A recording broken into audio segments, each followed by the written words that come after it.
Coming up in this programme, we focus on literacy and some of the issues in Every Child Matters. We take a look at a Year 2 masterclass that uses animation software in poetry.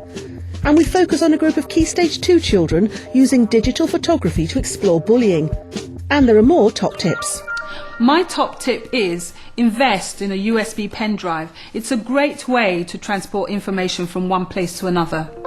But we start with literacy. There's lots of software on the market that can help with writing poetry, but where do you start? We found one teacher in Harrow who wanted some help. Well, I have a Year 2 class and we're working on the Great Fire of London in history. I'd really like to link this to the unit of work in literacy about poetry. But the majority of my class are English as a second language children, and they find the vocabulary and poetry writing very challenging. I feel that ICT could really support them, but I really don't know what's out there, so I really need some help. To help is literacy expert Julie Steer. She'll show Mickey how animation can encourage children to write creatively. There's quite a lot of software to choose from. She's using to animate. I mean, I've seen reception children use it. Whilst we've been looking at particular products in this programme, there are lots of others on the market that will do the same job. You can find details on the Teachers TV website. It actually gives children a good understanding of how animation works. You have all the usual tools here. We can have the spray tool, pen tool. So I might start off showing that I know what glow means by putting a little bit of glow down the bottom, and then I can click the text here and I can start to write glow there, so that in a sense they're seeing the words that they're going to use alongside the movement of the animation. The key words relating to fire can be illustrated on each frame. The animation can then be built up by copying and pasting frames along the timeline. The completed animations can then be used on the interactive whiteboard and incorporated into other software packages or web pages. That's really good. They'll be really excited about that and want to write. Yes, and I think it makes the link between the writing, which you said was difficult. They had the words in their actual vocabulary, but they weren't using them in writing. Yeah. But if this is in a sense illustrating their writing, the words are there. It's almost like a word bank for them. But it's got that visual, you know, what exactly is the difference between those words. How do you envisage, I use it in the lesson, we've got the computer suite and the interactive whiteboards. We've also got a bank of about 5 or 6 laptops. I really like to see the use of the laptops in the lesson. It integrates the IT right the way through the unit of work. As the different children have a go on the work on the laptops, it kind of reinforces what they're doing.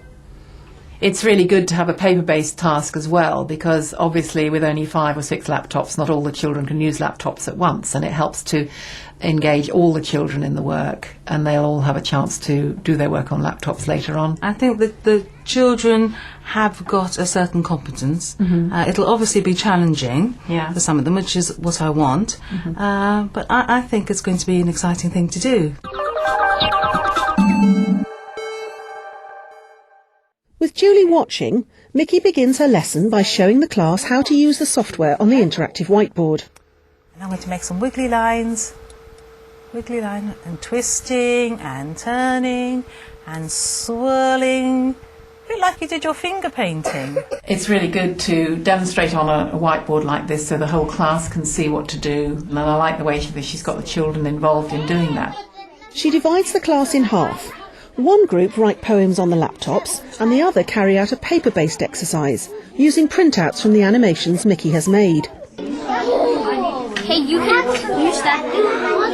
I'm controlling it. It's really good to see how engaged they all are. These boys here, they're having a really animated conversation about what they're doing. Hey, Blaze, just pack a flame on you have to do blazons.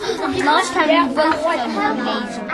I think this is one of the great things about IT particularly, and also an animation. It's very good for engaging all pupils. I mean, boys might not be particularly engaged with poetry, but the way she's set it up with all the visual and kinesthetic and drama and the use of IT means that they're really engaged with it and doing some very quality work around some of the words and things that she's doing. Booming Sizzling could still be up there. Are you going to have sizzling or flickering? What do you think? The decision to run a paper-based activity is a good one, especially when a laptop breaks down. Oh dear, what's happened to your computer? Oh dear, never mind. I'll tell you what. She's got a backup plan. I mean, that's one of the good things about having a paper-based task in the lesson. Right? Can you write some of the words down here that you might use? The fact that the laptop broke down hasn't been a major catastrophe. She's managed that really well. Now you've done your first animation, right?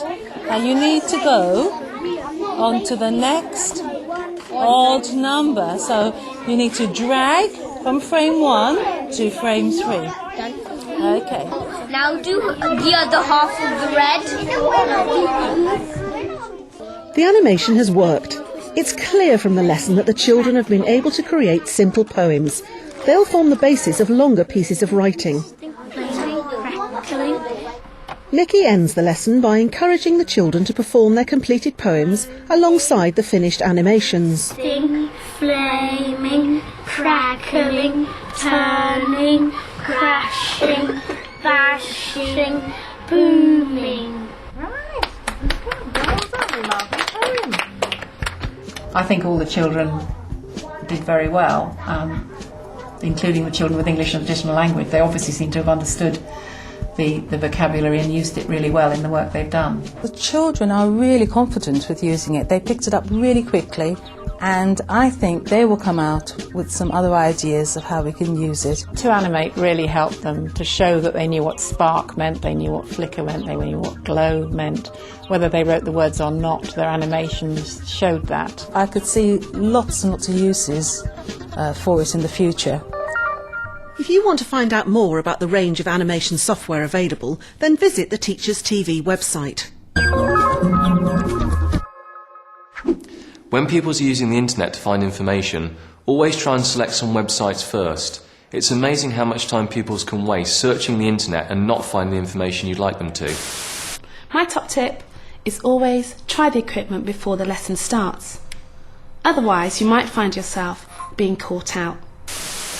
An important tip for teachers using ICT is to share. Share with your colleagues in your school, share with other schools. Good practice, go and see lessons, find out about good websites and good ICT software to use. Finally today, every child matters. It's on every school's agenda. But how can ICT help move it forward? Well, here's an inspirational example from a group of 5 primary schools in Somerset. Okay, and we'll do that again. 2 of the 5 outcomes are making a positive contribution and enjoying and achieving. Get rid of all of those. And then These are what this session is hoping to tackle. That's fantastic. You can bring in the ones that you want then. Okay. Today is mixing ICT with creative writing, but also thinking about social and emotional aspects of learning. So by the end of the session, what I'm hoping is they'll have made a photo story, whereby they will have thought of their own creative writing to go in there, they'll have taken their own photographs digitally, and they will have put some movement to those photographs. All goes together at the end to make themselves a film. It will take them to somewhere else that they can't be taken to with a book. Starting the session with a "here's one I made earlier" helps in 2 ways. It acts as an icebreaker for the children from the different schools, and it provides a model for how they might create their own story. Look what I can do. If I click on here, I can move it to the top. Okay, can you all see the screen? Now I've given you the skills to make a photo story. The next step is to brainstorm the sort of issues that might be part of the stories. So, 4 or 5 minutes, which issue do you want to take and why? I want to hear discussion and agreement at the end of it, okay? Go. I'd say maybe what would give that idea was if someone was sitting holding their lunch and then someone comes along and reaches out to take a picture of that position, and then actually lifting it up, take another picture. I think the idea of being isolated is a very powerful film. You could take that back to your school and say, look what we've done. With the themes decided and armed with digital cameras, it's time to get out on location in the playground and act out the scenes. Okay, you've got your props, you've got your digital cameras. This is the space for your outdoor shots. Okay, so talk as groups as to where you want them. Make sure you're directing each other. You know, like you turn around and you see them, and then they can kind of push you or something, or shout at you. Like we could have one photo of them just like that. You can always zoom out. Okay, show the gang what you think. That's actually the perfect word, gang. Yeah, that's quite good. Then it's back inside to finish the shoot. It's these images that will form the narrative structure of the story. Well done, that's a good photo. Okay, you've got agreement. Fantastic. Right, we're finished. Let's go back in and download them. The next stage is editing. The children use the ICT suite to download their photographs and start bringing their ideas together. Your creative writing should be done on here in Texties. So when it comes to photo story, you're just putting it together. Does that make sense to everybody? Be creative. Let's go. Yeah. The group uses a simple word processing software to create their storyboards. Right, so double click it. Click on one, it'll put a box around it, just like this. Excellent, well done. On Texties, you can have this put on pictures that are not moving. Because on Photo Story, you can make them moving and zoom in and out and put backgrounds in it and everything. And then it's the final piece of the jigsaw. Using the software to assemble their final multimedia pieces, a montage of images, movement, backgrounds and music. It's just, you haven't done lots of writing to go with it, but what you've done is powerful, and that's what we're trying to look for. Okay, can everybody stop?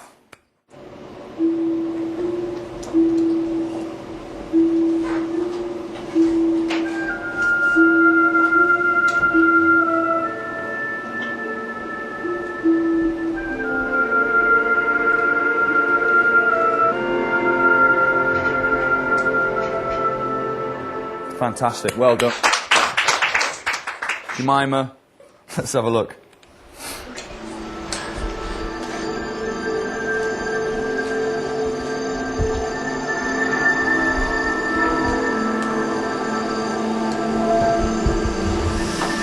Wow.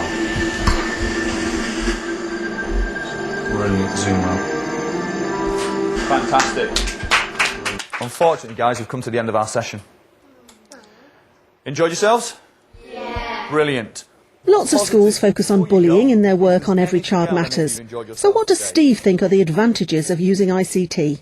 All this is not something you could do with a pen and paper. You could take the photographs. You could find some photographs from somewhere. You could put the writing with the photographs. But the music to accompany it all comes together and makes something very special. And also very powerful. Hopefully they will realise how powerful it can be. And that's not something you can find with pen and paper.